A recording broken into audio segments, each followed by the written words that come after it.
Kalau tak salah aku, brother ni dia hantar body ni, dia nak suruh servis, kemudian dia nak masuk Saka level 4.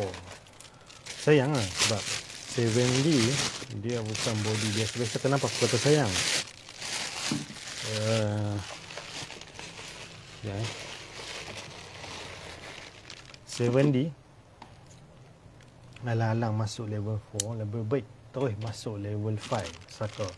Sebab Saka tuning custom firmware ni dia ada 4 level, level 2, level 3, level 4, level 5. Okey, 7D masuk level 5 memang mantap gila-gila. Mantap macam mana? ISO boleh pump lagi tinggi, autofocus jadi laju, punya color white balance dengan picture profile hang. Okey, pagi, petang, siang, malam insya-Allah tak ada masalah. Okey, color hang jadi ni very nice, indoor, outdoor, siang, malam apa semua memang jadi best. Kemudian namanya bateri jadi lebih jimat lah kan.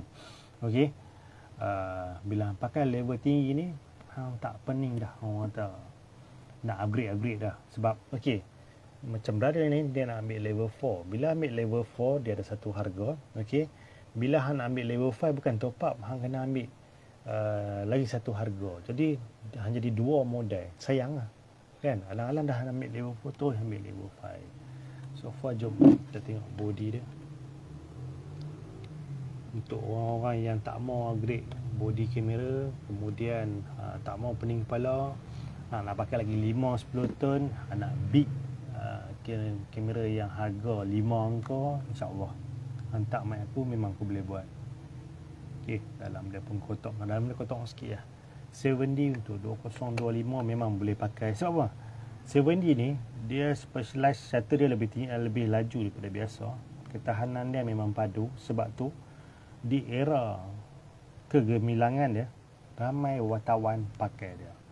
So kalau katakan hang pakai buat job sampai 2025 ni, nak pakai buat job untuk sport, nak buat apa-apa event, kemudian nak buat wedding ataupun nak buat main kamera nak buat hobi, antara body yang aku sangat recommended. Sebab 7D ni dia di satu dunia yang lain. Anda tak boleh compare dia dengan 6D, 5D apa semua.